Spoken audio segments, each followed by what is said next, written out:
Today we learn about the Levi-Civita connection, a concept named after the Italian mathematician Tullio Levi-Civita. Although Levi-Civita had many contributions to Riemannian geometry, this concept is actually first defined by the German mathematician Elwin Bruno Christoffel. Okay, let's start. So suppose we have a smooth manifold M. Okay, so let's say this is our manifold. Schematically, let's say this denotes our manifold M.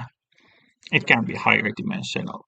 We learned about two types of structures on smooth manifolds. One was Riemannian metrics. That's one thing we learned we can equip a smooth manifold with. And the other one was covariant derivative, or just a different word for the same thing is an affine connection. Or sometimes we might just say connection, right?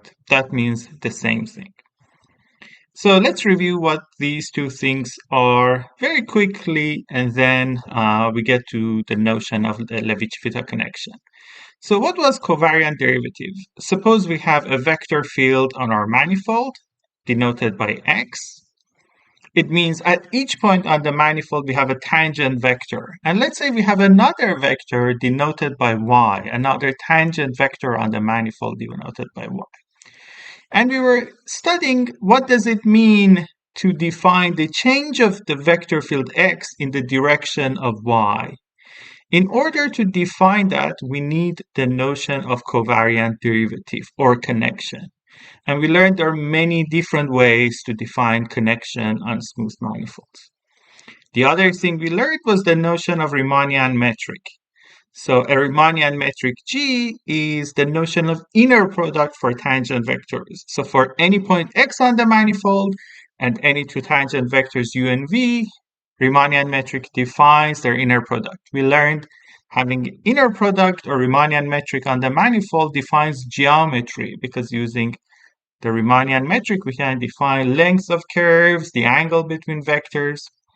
We also learned there are many metrics, Riemannian metrics on the manifold. So these two notions are not unique. There are many Riemannian metrics on manifold. There are many connections on the manifold. What today we are going to learn, which is called the fundamental theorem of Riemannian geometry, says if we fix one Riemannian metric on the manifold, that metric kind of defines a unique covariant derivative or connection on the manifold. So although there are many connections, if you pick one metric, that one metric prefers one specific connection. That connection or that covariant derivative is called the Levi-Civita connection. This connection is kind of more compatible in the sense we are going to see with the chosen Riemannian metric. In order to be able to state this rigorously, we should learn two things. We should learn first what it means for a metric G and a connection or covariant derivative nabla to be compatible. That's the first thing we should learn. The second thing we should learn is that what does it mean for a connection or covariant derivative to be symmetric? Okay, after learning these two things, we are going to see what does it mean to say when we choose a metric on our manifold, that metric defines a unique connection on the manifold. Okay, let's start with the first thing. So suppose M is a smooth manifold, G is a Riemannian metric on our manifold, and nabla is a connection or covariant derivative on our manifold. I want to say what does it mean for G and nabla to be compatible. So let's say schematically this is our manifold. Let's say gamma is a smooth curve in our manifold. So we can think about it as a map from some interval, let's say 0 to 1, to our manifold M. Let's say for simplicity, let's say it is smooth, okay?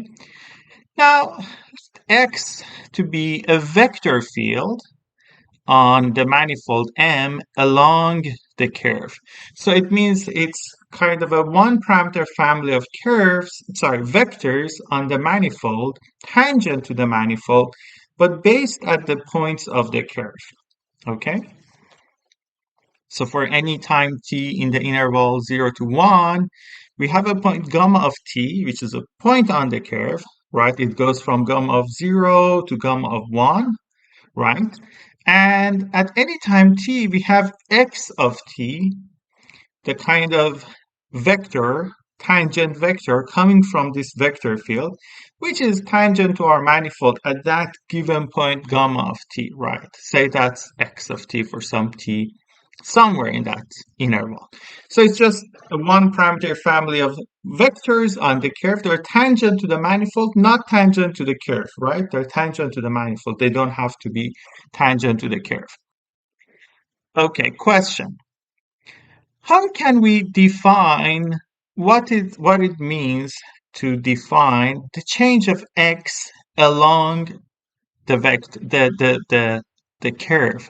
How does the vector field x change along the curve gamma? Okay, so the point is that when we have covariant derivative, we can define the change of x along the curve gamma. So remember, we could define the change of a vector field in the direction of another curve. The change along the curve is in fact the change along the direction tangent to the curve. So at each point on the curve, if I look at the derivative of the curve, gamma dot of t, it gives me a tangent vector. Tangent vector is defining the direction of the curve. So the covariant derivative of x in the direction of gamma dot of t at any time t is in fact the change of the vector field x in the direction of the curve. Okay, so that's what it means. That's the definition of the change of the vector field x along the curve gamma. It simply is the covariant derivative of x in the direction of gamma dot of t. Okay, so with that understanding, now let's get back to our picture. Let's say x is a vector field along the curve gamma. Let's say we also have another vector field. Let's say y is a second vector field along this curve. Okay, so we have two vector fields, two smooth vector fields along this curve gamma. Let's denote the vector field x with red vectors. Let's say schematically, these are the kind of vectors of our vector field x. Let's denote the vector field y along the curve gamma with the blue curves. So we have these other curves, right? So this is y. So now for any time t in this interval from 0 to 1, we have a point gamma dot of t. It's a point on this curve somewhere in the middle. At any point, we have two vectors. One is x at the time t and y at the time t. We have two vectors, right? Now, because we have, suppose G is a Riemannian metric on the manifold, using G, we can define the inner product of these two vectors. G of xt and yt is the inner product of these two vectors. So for any time t, when we look at these two vectors, when we compute their inner product, we get a real number. So for any time t in this interval, g of x of t and y of t is an element of R. It's a real number, right? So how does this real number change with respect to time, with respect to the variable t?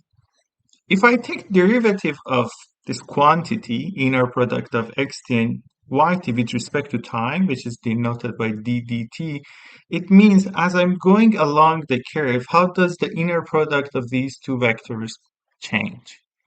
Okay, now thinking about this question actually gives us the definition of what it means for a Riemannian metric G to be compatible with a covariant derivative or a connection nabla.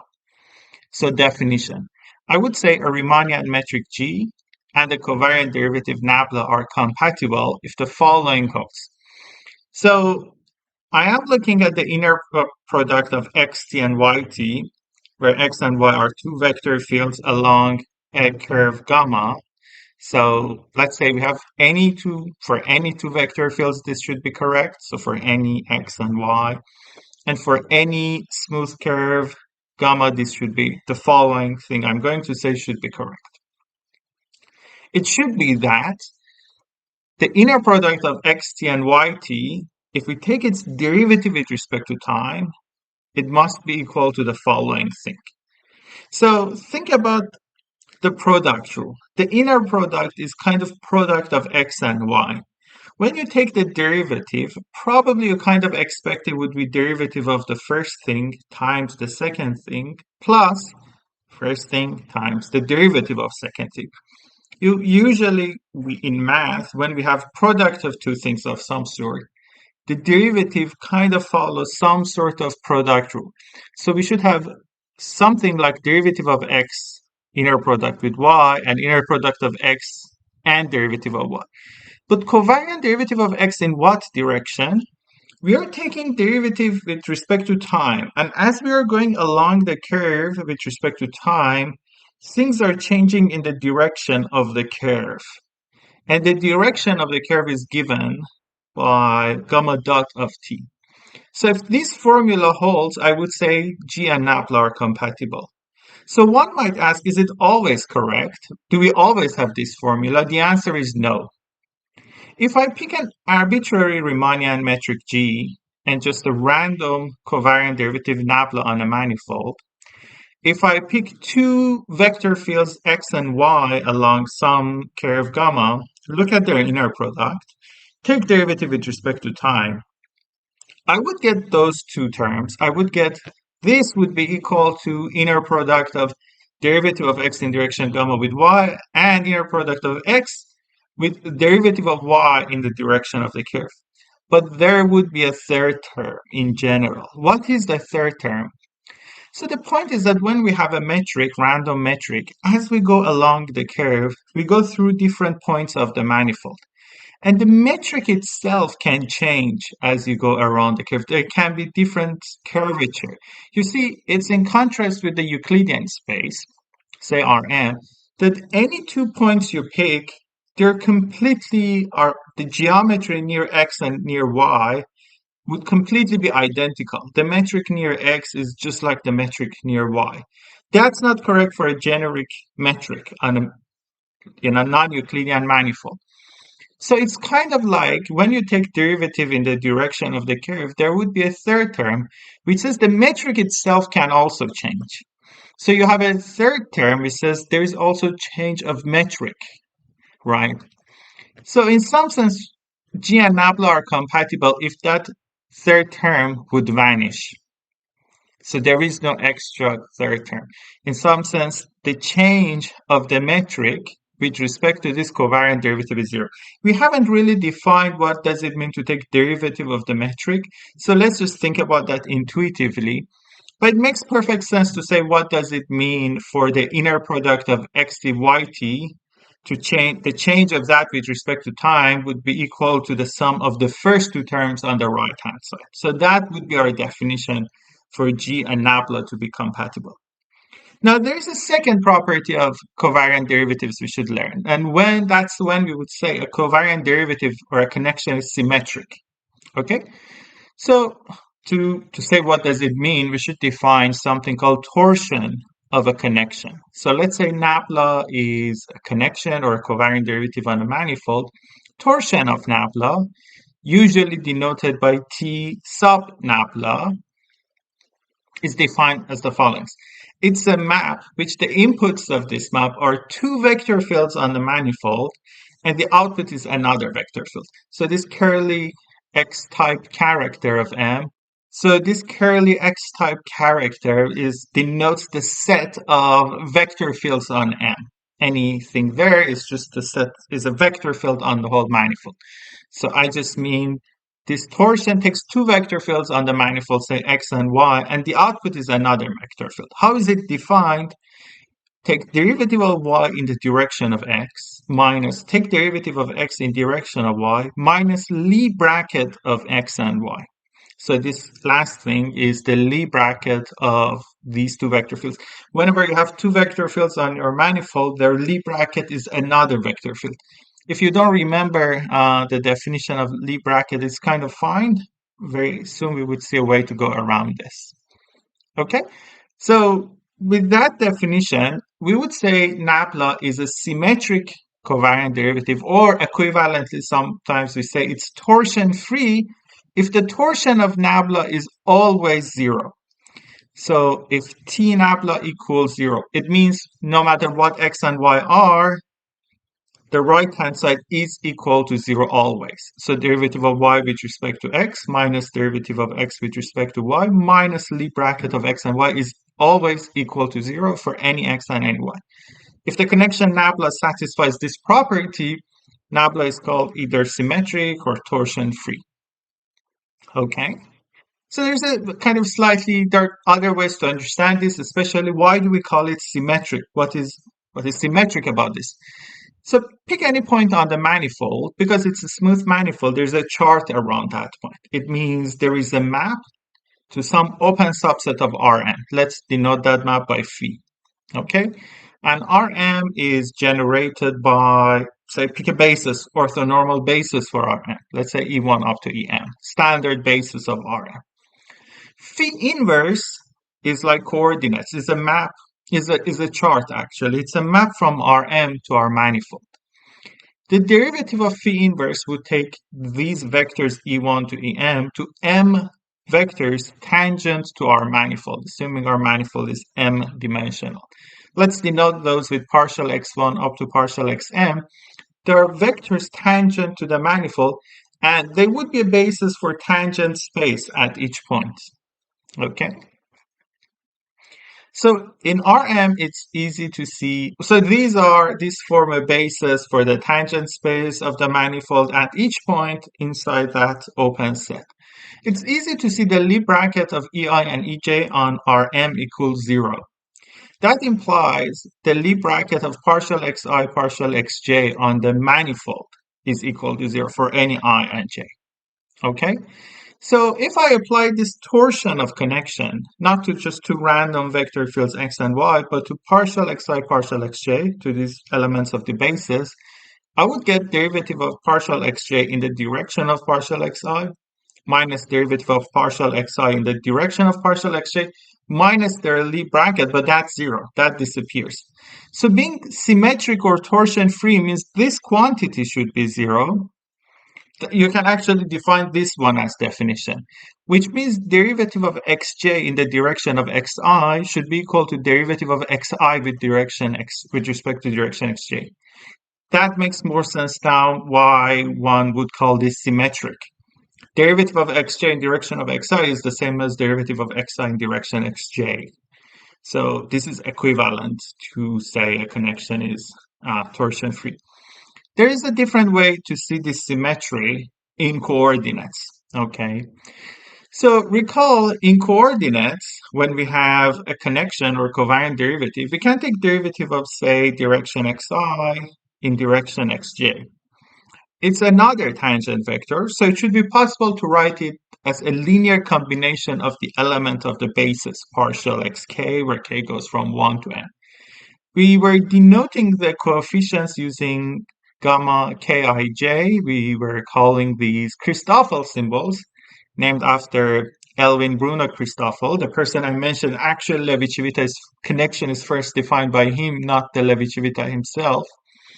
It's easy to see nabla is torsion-free or symmetric if and only if in each coordinate these gamma kij would satisfy this property that gamma kij equals gamma kji for every ijk.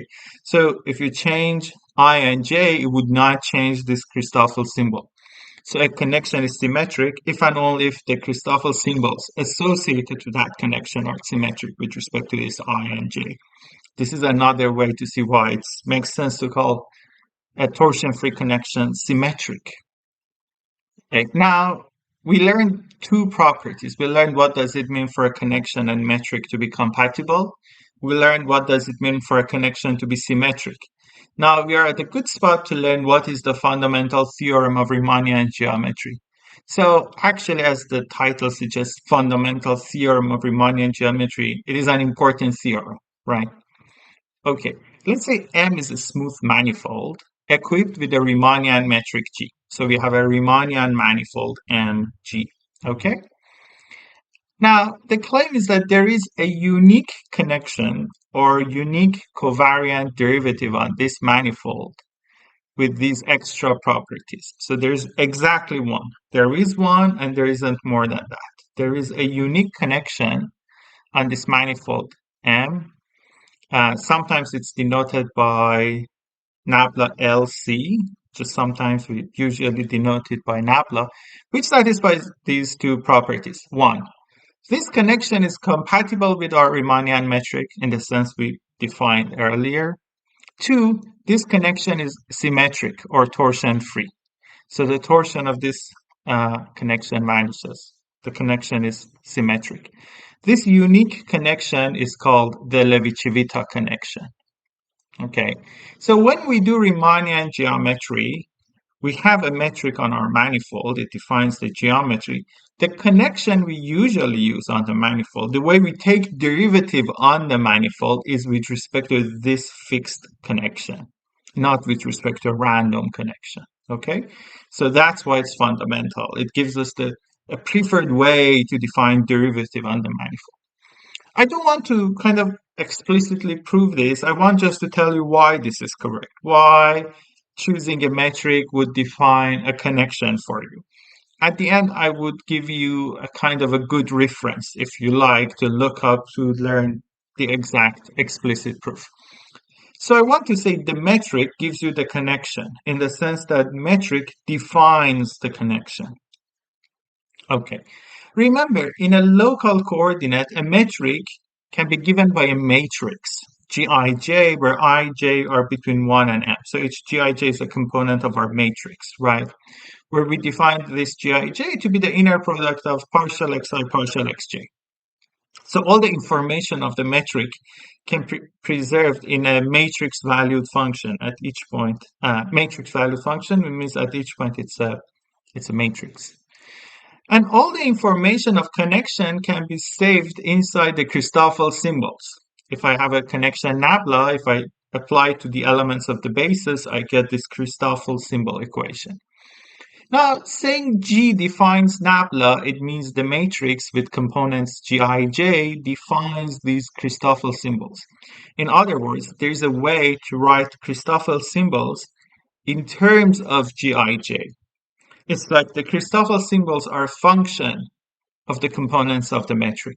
If I can show this, this means if I have Gij, can define the Christoffel symbols because they can be written in terms of the elements of the matrix Gij. So that's what we should do. We should say the connection, which is torsion-free and compatible, can be written in terms of the metric. So I'm just going to tell you why this is correct, but not going to write the full proof. Gij is defined to be the inner product of partial xi, partial xj. So kind of loosely speaking,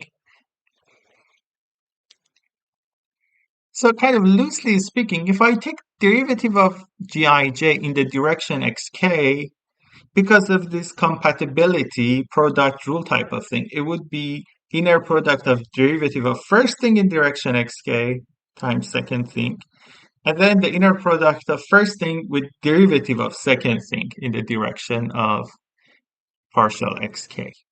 Okay, this follows from the fact that I'm trying to see if I can play around with this equation so I can write the components of the covariant derivative in terms of the metric. So one thing I can do is that derivative of xi in direction xk has a Christoffel symbol kind of expression. Remember, this is equal to sigma partial xl with coefficient being Christoffel symbols. I do the same thing for covariant derivative of xj in direction xk. Okay, I replace that with its Christoffel symbol expression. Now, I have an equation. This equation has the metric G, so I have the metric G there, but it also has the Christoffel symbols. You see, in this equation, I have all the Christoffel symbols, but I also have the metric elements. I should somehow use these types of equation to isolate the Christoffel symbols, to solve it for Christoffel symbols in terms of the metric. So I'm just going to tell you that it is possible. One can play around with this equation and get that the Christoffel symbol can be written as an expression in terms of the metric, this is just the expression. The exact expression does not matter at all for me. It's just that it can be done. And that GLK, they are, when you put the indices as a superscript, they are the indices of the inverse of the matrix of G. So what matters is that there's a way around this. You can solve this. You can get Christoffel symbols in terms of the metric components. There is a very good reference to learn this proof. If you want to learn the explicit proof, if you want to go through it, there is a very good book by John Milner, the American mathematician, Fields medalist, great mathematician. He's 93, 94 years old and still active. He has a great book called Morse Theory. You can find a proof there. Page 42 of the book has this theorem. You can see exactly how you can solve to find Christoffel symbols in terms of the metric. Okay, I guess this is a good time to stop. In the next lecture, we are going to discuss geodesics. See you around.